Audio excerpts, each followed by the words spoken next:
guys, welcome back. Becky Launder with myconsultanttraining.com, also one of your leaders with Usborne Books and More. Today we are going to spend some time about getting organized. Okay, so we are all busy moms. I totally get it.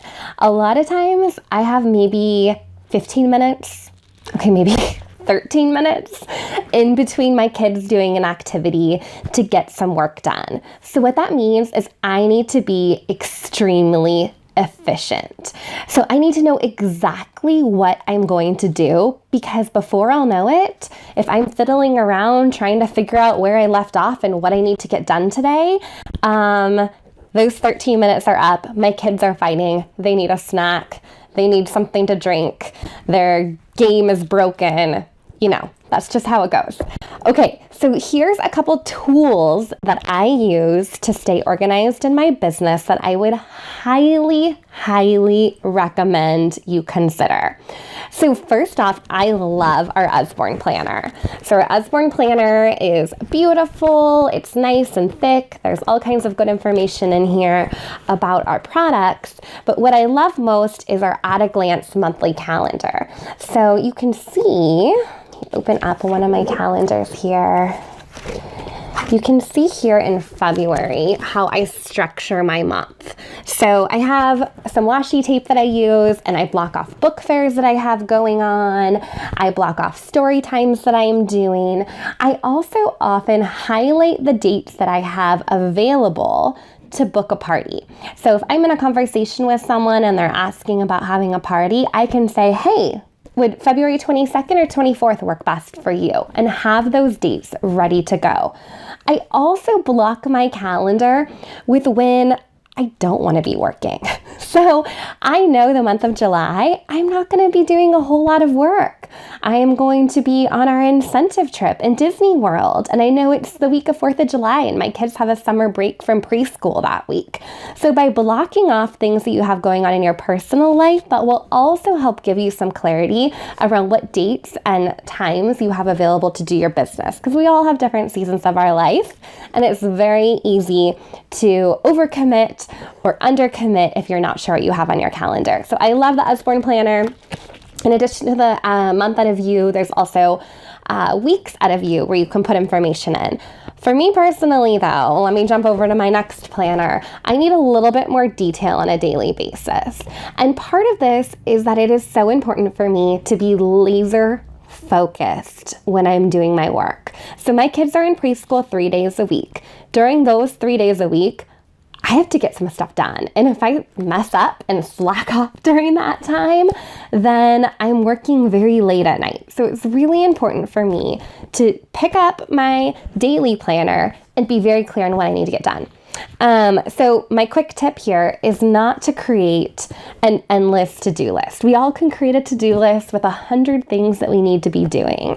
But instead, I would suggest focusing on the top 3 things that you need to get done in that day. And I'll admit, some days, number 1 is hanging out with my kids. Number 2 is doing laundry.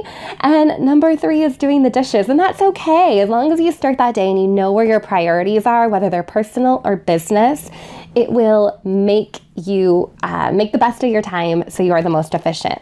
So you can see, here's my list for today. I love this planner. It's from Brittany Garner Designs. It's a printable. You can buy it on Etsy. Super easy to use. I also love Joanne Liz Richardson's planner, or making your own planner, being old school, writing it down on a piece of paper, whatever you need to know just so you're very clear. And this one helps me with meal planning, all my to-dos, what exercise I'm getting in today, any appointments I can have blocked off hourly, but then I have my top 3. So my top 3 for today was cinch sharing my parties for the week, getting videos done, and I didn't even come up with a 3. I had a top 2 today, which is even better because I knew that those were my very top priorities today. So highly recommend a daily planner in addition to your monthly or at a glance planner. The other tool that I use pretty much on a daily basis to work my business is what I call my Power Hour booking notebook. So the idea of this notebook is that no matter where you are, maybe your kids fall asleep in the car and you have 15 minutes to get some work done before they wake up. You have this notebook with you and you have all the contact information for your hostesses, for your customers, for people you need to follow up with about joining your team, for big events that you have coming up. So let me just give you a snapshot. It's a big, thick notebook here. It's purple, of course. And I have a lot of information in here. So under parties, I have a little checklist for each of my parties. I have a booking section. So these are people that I need to follow up with about setting a party date. I have a section on recruiting, and these are potential team members I need to follow up with. I jot down what I've invited them to, what resources I've shared with them. If they've shared with me that it's a timing issue and they'd be interested in the future, I put when I need to follow up with them. This helps me keep track of who might be joining my team in the future and what kind of pipeline I have available there. I have a section for my team and people I need to follow up with. I also have a section on book fairs and events. So I do a lot of book fairs and events. I'm out there a lot, and it's really helpful for me to take a look back and remember that Little Sprouts Preschool has 75 kids. I set up in the lobby. My top sellers were busy books. The teachers took a long time making their wish list, so next time around I need to remind them to do that sooner. And any other details about how I'm communicating the book fair to parents and just different kind of takeaways, what my total sales were, so I know what to expect next year and how much inventory I should bring. And I do the same for my events. So this was an outside setup. I needed to bring a canopy. It was really windy. My books didn't stand up well. Any kind of notes. You guys, we have so much going on in our lives. I'm not going to remember all of that next year. So just jotting it down and kind of a recap is so helpful for me. I have a monthly book club, so I keep track of my book club members and their wish lists. Also, if you're getting book bucks for items that are out of stock, I keep track of all of those there. And then I have some pockets in the back that I can put receipts in for reimbursements or thank you notes that I need to make to people, that sort of thing. So this booking notebook saves my life. It is so helpful, and it's so nice to have everything right there in one spot. So when you have an opportunity to get some work done, you can just pick it up and do it. No questions asked. The other tools that I really recommend, I love ScentShare. I've done a training on that. I love Zenplify. There's a training on that and how I use guest profiles to engage my customers before a party and how I use that with my consultants.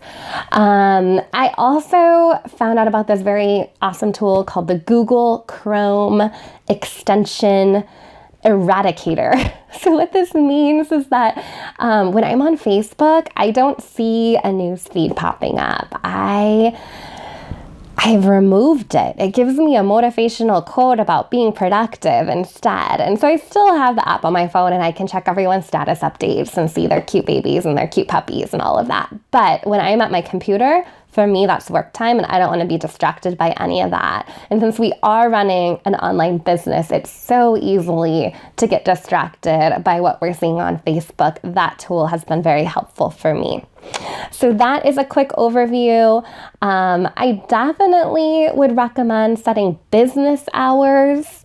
So don't be on your phone all the time responding to people at every single minute. It will drive you insane and you will get so burnt out. So think about what your business hours are, whether that's nap times or after your kids are in bed, or if your kids are in preschool or in elementary school. If you have hours available during the day to work, make sure you're clear on those business hours and you set some boundaries, because you can very easily creep your business time into your family time. And I'm all about integration, but I also feel like it's so important to be present when you're there with your kids and your family, and you don't want to be on your phone talking to hostesses or following up with customers. So definitely set those business hours. So leave a comment below. Let me know what tools work for you. How do you stay organized? What planner do you love? And how will being organized help you be more efficient in your book business? All right, thanks guys. I will talk to you soon. See ya.